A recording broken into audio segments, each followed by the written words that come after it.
در پایان ماه می 1918 تاتارهای قفقاز یا ترک‌های ماورای قفقاز ساکن شرق قفقاز حکومتی ایجاد کردند و آن را آذربایجان نام نهادند. این نام تغییر یافته نام آترپاتاکان بود. آترپاتاکان بخشی از سرزمین ایران و مارستان بوده است و هرگز بر مناطق شمال رود ارس گسترش نیافته است. نام آترپاتاکان در نزد نگارندگان تاریخ باستان از جمله استرابون یلینیوس اول، بطلمیوس و دیگران همواره یاد شده است و در تمامی آنها آترپاتاکان منطقه‌ای در جنوب رود ارس میباشد که امروزه آذربایجان ایران است. در مناطق شمالی رود ارس ما منطقه‌ای به نام آذربایجان نداریم. در محدوده شمال آذربایجان ایران در متون تاریخی سرزمینی به این نام وجود ندارد و تنها پس از سال 1918 با توجهات سیاسی به وجود آمده است.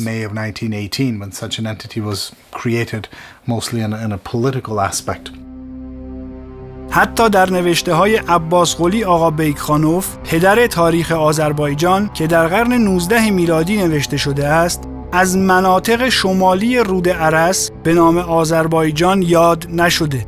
حکومت آذربایجان امروزه حتی گفته‌های پدر تاریخ خود را نیز تحریف کرده است. پدر تاریخ نگاری آذربایجان بیکخانوف کتاب خود را تاریخ داغستان و شیروان نام نهاده است، ولی در آذربایجان امروزی آن را تاریخ آذربایجان عنوان می‌کنند. دو نام کاملا متفاوت. پدر تاریخ خودشان با این نام از کشورشان یاد می‌کند. وی از ارمنستان و آترپاتاکان بسیار یاد کرده است. آترپاتاکان که در جنوب رود ارس میباشد، در حالی که این نام در چاپ‌های جدید کتاب وی حذف شده است. از مناطق شمال رود ارس هرگز با عنوان آذربایجان نام برده نشده و همواره با نام شیروان و داغستان خوانده شده است.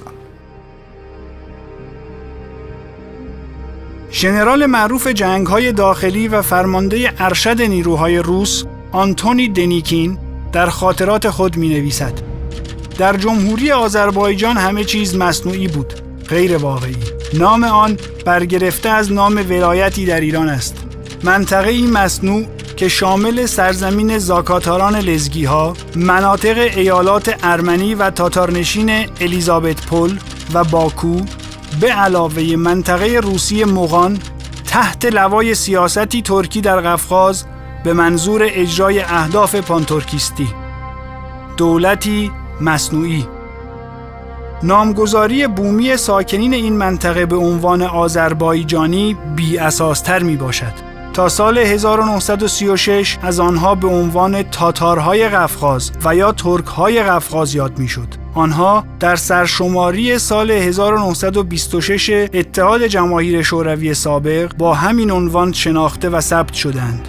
تنها پس از سال 1936 و به فرمان استالین قبل از تصویب قانون اساسی جدید اتحاد جماهیر شوروی، زبان ترکان ساکن قفقاز آذری نام گرفت و ساکنین این منطقه آذربایجانی خوانده شدند، با استفاده نام به عاریت گرفته شده از ایران و به فرمان استالین. با نامگذاری شرق ماورای قفقاز با عنوان آذربایجان، پانترکیست ها قصد داشتند آن را آذربایجان شمالی بنامند و در آینده از آن و آذربایجان ایران کشوری واحد ایجاد کنند. امروز فعالیت ها در این زمینه شدت یافته است و بی جهت نیست که حکومت غیرقانونی در قبال کشورهای همسایه خود ادعاهای غیرقانونی دارد.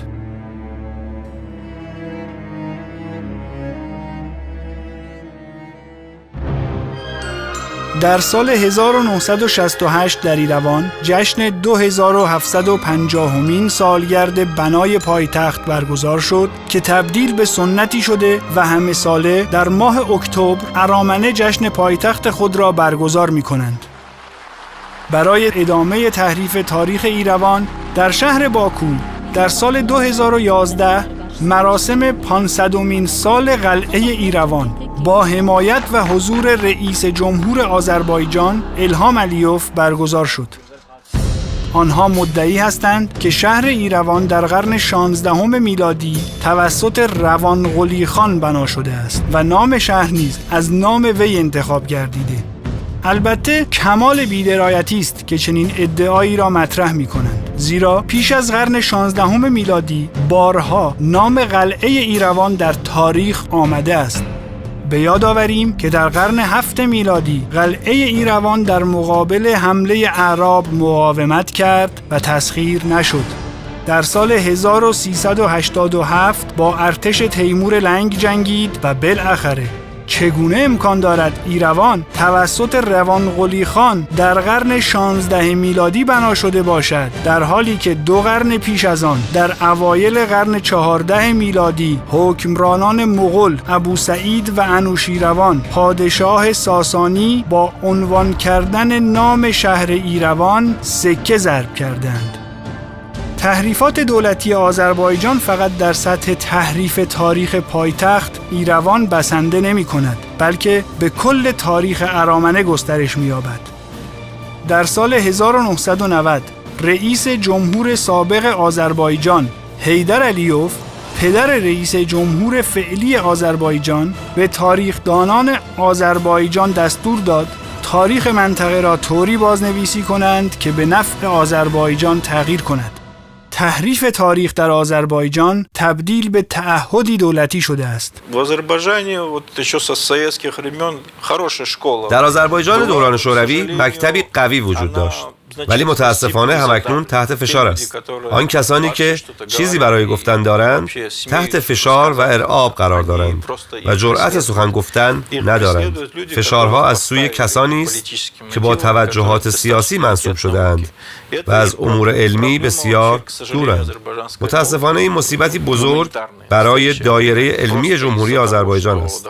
فقط به این دلیل که فرد یا افرادی بر مبنای مستندات علمی و دستیابی به نتایجی خاص که با منافع سیاسی در تضاد است، نباید دلیل تحت فشار قرار گرفتن آنها باشد.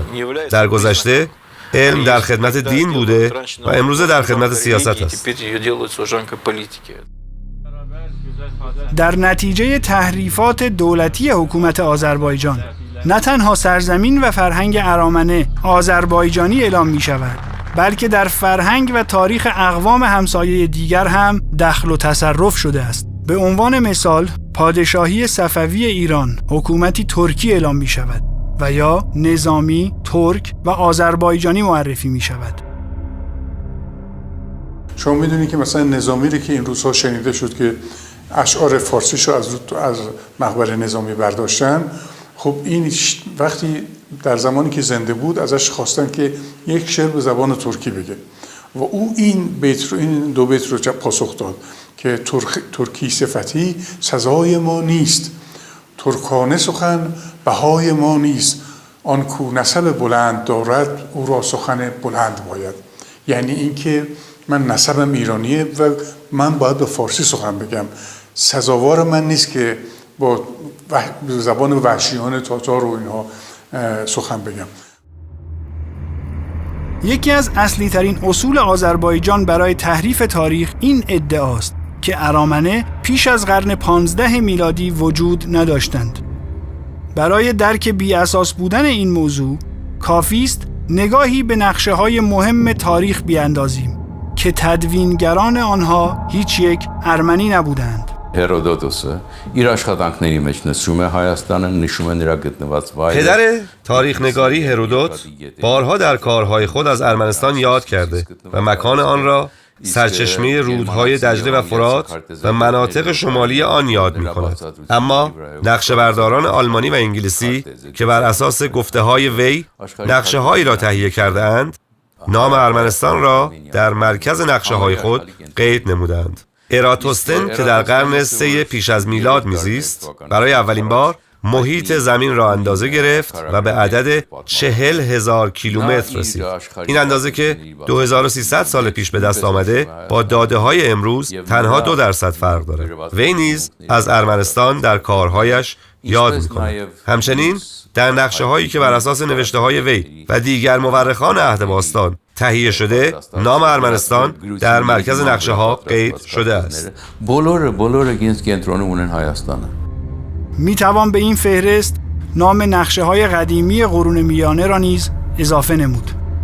استرابون، بطلمیوس و الاستخری جغرافیدان قرن 10 میلادی عرب و غیره در تمامی نقشه‌ها نام ارمنستان را در منطقه‌ای در میان دریای سیاه، دریای مازندران و دریای مدیترانه ذکر نمودند. اما آذربایجان کجاست؟ آذربایجان یا آترپاتاکان سرزمینی مادی پارتی می باشد که هرگز بر روی مناطق شمالی رود ارس گسترش نیافته است. در این مورد اطلاعات تاریخی اسلامی گواهی می دهند. Իսլամական քարտեզները, որ բնականաբար պետք է բարեկամ լինեն իրենց طبیعی است که نقشه‌های اسلامی توجه بیشتری به کشورهای اسلامی نشان می‌دادند. در نقشه‌های مکتب بلخ نقشه‌ای وجود دارد با عنوان آذربایجان، ارمنستان و آران. در این نقشه منطقه جنوب شرقی رود ارس با عنوان آذربایجان آمده است، یعنی آتورپاتاکان. از آن به سمت شمال غرب و غرب نام ارمنستان ذکر شده است و اما سرچشمه‌های رودهای کور و ارس به سمت شمال تا دربند با عنوان آران یا آلبان آمده است. در کل تا سال 1918 با بررسی نقشه‌های مکاتب اسلامی هیچ منطقه‌ای در شمال رود ارس با نام آذربایجان به چشم نمی‌خورد. որևէ իսլամական քարտեզում ընդհուպ մինչև 1918 թվականը. با هدف جدا کردن آذربایجان از آذربایجان ایران و بعد در صورت امکان دستاندازی به آذربایجان ایران، یعنی به یاری روسیه و با همپیمانی انگلیس این کار شد. انگلیسی ها در تمام قطعاتی که از ایران جدا شد در اون جلسات نماینده انگلیس همواره بود برای تضعیف ایران، چون از ایران میترسیدن و جدا کردن و این نام رو دروغ رو گذاشتن، برای که شما میدونید که اونجا نامش بود اران.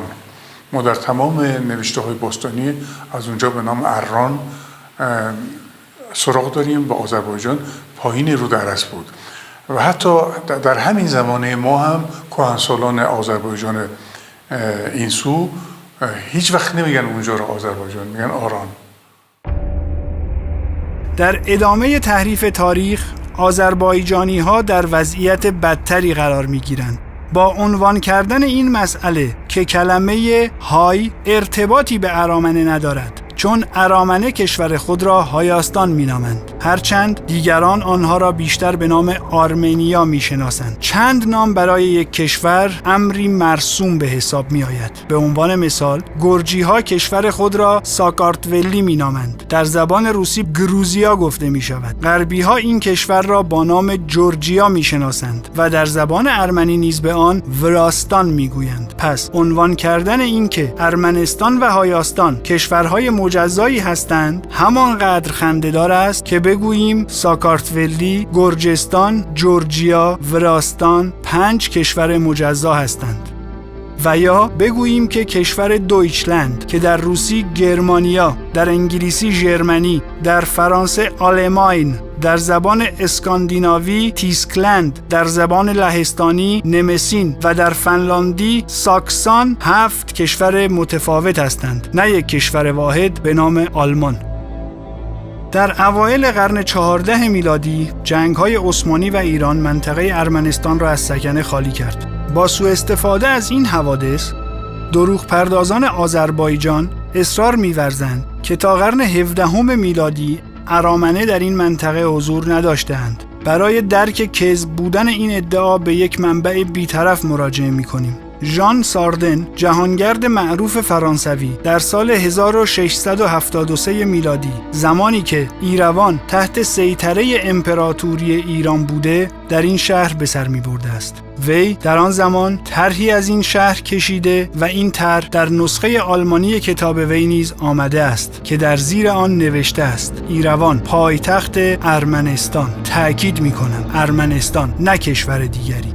در تحریف تاریخ ایروان، سردمداران آذربایجان سعی می‌کنند از مدال یادبودی که روس‌ها به مناسبت فتح ایروان ضرب کرده بودند و نقاشی نقاش معروف نظامی روس فرانس روبو به نام تسخیر ایروان در اول اکتبر 1827 سوء استفاده کنند، چون در آنها نمای ایروان با مسجد تصویر شده است. آذربایجان از این موضوع نتیجه گیری می‌کند که ایروان شهری آذربایجانی بوده است. پس با چنین منطق نادرستی باید نتیجه گرفت تمام سرزمین‌های اسلامی آذربایجانی میباشند. فرانس روبو 29 سال پس از ماجرای فتح قلعه ایروان در سال 1856 به دنیا آمد و در سال 1893 اثر معروف خود را نقاشی کرد. وی به منظور تأکید بر تسلیم ایران پس از شکست در جنگ با روس‌ها در پس زمینه نقاشی از طرح مساجد ایرانی استفاده کرده است. همین مطلب در مورد مدال یادبود فتح قلعه ایروان نیز صدق می‌کند. تصویر مساجد ایرانی به منظور نمایش انتقال ایروان از ایرانیان به قوای روس مورد استفاده قرار گرفته است. اینکه ایروان به عنوان مرکز ارمنستان شرقی همچنین یکی از شهرهای ایران بوده محرز است. گواه این مطلب ضرب تعداد قابل توجه مسکوکات بین قرون 16 تا 19 میلادی در ایروان توسط شاهان ایرانی است که روی همه آنها ضرب کلمه ایروان مشخص است. همه اینها البته مربوط به ایران می باشند، نه آذربایجان. امروزه در ایروان به عنوان پایتخت اولین حکومت مسیحی جهان مسجد کبود ایرانی سر به آسمان می‌ساید که یک اثر تاریخی بی‌نظیر و بجامانده از دوره اسلامی ایرانی میباشد و با توجه به اینکه ساختمان مسجد متعلق به فرهنگ ایرانی قرن 18 میلادی است، جمهوری ارمنستان مدیریت آن را به سفارت جمهوری اسلامی ایران واگذار نموده. در همین راستا بنای مقبره‌ای در نزدیکی ایروان متعلق به دوران اسلامی ساخته شده در سال 1413 میلادی مقارن با استیلای اقوام قره‌قیونلو بر منطقه خودنمایی می‌کند که دولت ارمنستان مدیریت این مقبره را به سفارت جمهوری ترکمنستان واگذار نموده است. جالب است که بدانیم آذربایجانی‌ها اقوام ترکمن قره‌قیونلو را نیز به نام خود می‌شناسند. یکی از موضوعات مورد علاقه تحریفگران تاریخ در آذربایجان موضوع مساجد ایروان است. در منابع تاریخی آمده است که در قرن 19 میلادی در شهر ایروان 2 مسجد اصلی و در اطراف آن نیز 6 مسجد کوچک وجود داشته است. امروزه از آن مجموعه فقط مسجد کبود پابرجاست و بقیه آنها در طول سالهای حکومت شوروی تخریب شده‌اند. مسئله ثابت شده این است که در شوروی سابق که پرچمدار آتئیسم محسوب می شدند، مراکز دینی و روحانی مورد هجوم قرار می گرفتند که در همان دوران حتی بسیاری از بناهای دینی و تاریخی مسیحیت نیز دستخوش نابودی گردیدند. کلیسای پولس پتروس مقدس که در قرن 5 میلادی بنا شده بود، در سال 1930 به کلی نابود شد. کلیسای کاتولیک و با شکوه مریم مقدس نیز از آن جمله است. کلیسای گریگور مقدس، سیمون مقدس، کلیسای ملر، کلیسای گوزرن، گتسمانی همگی نابود شدند. در سال 1938 بدون توجه به اعتراضات متفکرین و روشنفکران ارمنی، بخش‌های باقی مانده از قلعه ایروان نیز نابود و به جای آن کارخانه کنیاک ایروان بنا شد. حتی کلیسای نیکولاس قدیس روسی که متعلق به قرن 18 میلادی بود نابود شد و کلیسای مریم مقدس که در سال 1913 بنا شده بود از سال 1930 به عنوان سینما مورد استفاده قرار می گرفته است.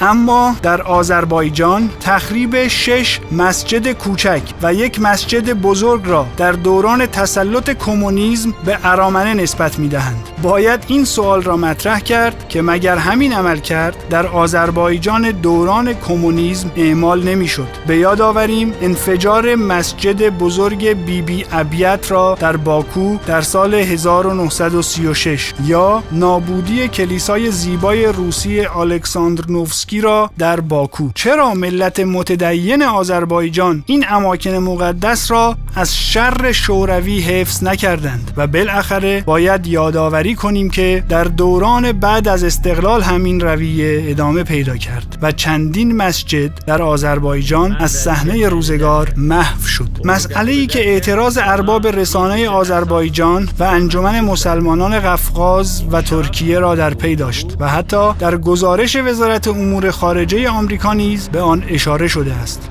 ساکنان اصلی و بومی سرزمین جمهوری آذربایجان چه کسانی هستند؟ کسانی که می توانند به عنوان وارثین حقیقی آران و آلبانیای قفقاز محسوب شوند. Арабские источники выделяют две группы племен. منابع عرب در منطقه آران و آلبانیای قفقاز از دو گروه قومی اصلی نام میبرند: آلبانها یا آغوان و لاگرانها یا لاگزها. Это, видимо, народы, племена, которые были близки к современным лезгинам. لاگزها اجداد لزگی‌های امروز میباشند و اودی‌ها که از اقوام اصلی آغوان‌ها هستند هنوز وجود دارند. در دهه 1980 میلادی با آغاز حرکت استقلال طلبانه مردم قره‌باغ، حکومت آذربایجان اودی‌ها را زیر عنوان سکنه ارمنی از این کشور اخراج کرد که اکثر آنها در ارمنستان پناه گرفتند. از ابتدا این منطقه با نام آلبانیا یاد میشد، ولی بنابر گواهی استرابون در این منطقه مردم به بیش از 26 زبان مختلف سخن می‌گفتند. به این ترتیب ما با تعداد زیادی از اقوام مختلف ساکن قفقاز سر و کار داریم. فرهنگ ایرانی نیز در این منطقه حضوری بسیار قوی داشته است. در این منطقه اقوام ایرانی هم زندگی می‌کردند. تا به امروز تعداد زیادی از مردم تالش زبان در منطقه به عنوان اقلیت ساکنند. در غرب این منطقه نیز ارامنه ساکن بودند. اتفاقی نیست که به محض فروپاشی دیکتاتوری شوروی، ارامنه اولین ساکنین منطقه بودند که پرچم استقلال را برافراشتند و جمهوری قره‌باغ را ایجاد کردند. در سال 1990 دیگر اقوام بومی ساکن این منطقه به پا خواستند. اقوام تالش جمهوری مستقل تالش مغان را ایجاد کردند و لزگی‌های منطقه پرچم جمهوری لزگیستان را برافراشتند. این دو حرکت استقلال طلبانه با زور اسلحه سرکوب و رهبران آنها تبعید شدند. ولی تاریخ نشان داده که نمیتوان حرکات استقلال طلبانه ساکنین بومی را سرکوب کرد. به عنوان یک اصل، تاریخدانان ارمنی پاسخ دروغ‌های آذربایجان را نمیدهند. تعدادی از آنها نمیخواهند خود را تا این سطح پایین بیاورند و گروهی دیگر با تاکید به مسئله مردمی پای دروغ کوتاه است منتظر پاسخ تاریخ به تحریف کنندگان هستند. Ученые МГУ, проведя исследование учебников истории всех стран СНГ, متخصصین دانشگاه مسکو پس از بررسی کتب درس تاریخ کشورهای مشترک المنافع به این نتیجه رسیدند که در بین این کشورها تنها ارمنستان و بلاروس می باشند که تاریخ خود را تحریف نکردند. آنها تاریخ 200 سال زندگی و کشور مشترکمان را به هیچ وجه تحریف نکردند. آنها تاریخ همسایگان خود را نیز تحریف نکردند. به طوری که میگویند آنها وجدان خود را حفظ کردند، حقانیت خود و حقایق تاریخی خود را.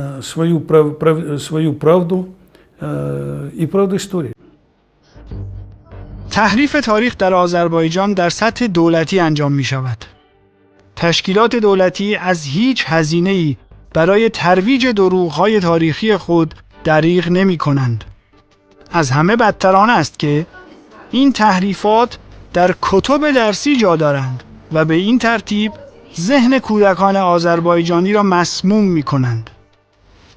در کتب درسی تاریخ آذربایجان به کودکان اطمینان می‌دهند که بناهای تاریخی مسیحی در آذربایجان توسط اجداد مسیحی آذری آنها ساخته شده است و این در حالی است که هزاران سنگ صلیب در روز روشن توسط ارتش آذربایجان نابود می شود و تعداد کثیری از بناهای مسیحی دیگر در قلمروی آذربایجان نابود می شود.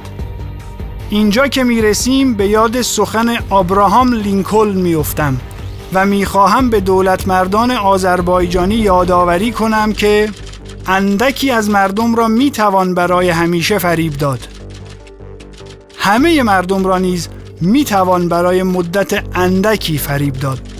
اما نمیتوان همه مردم را برای همیشه فریب داد.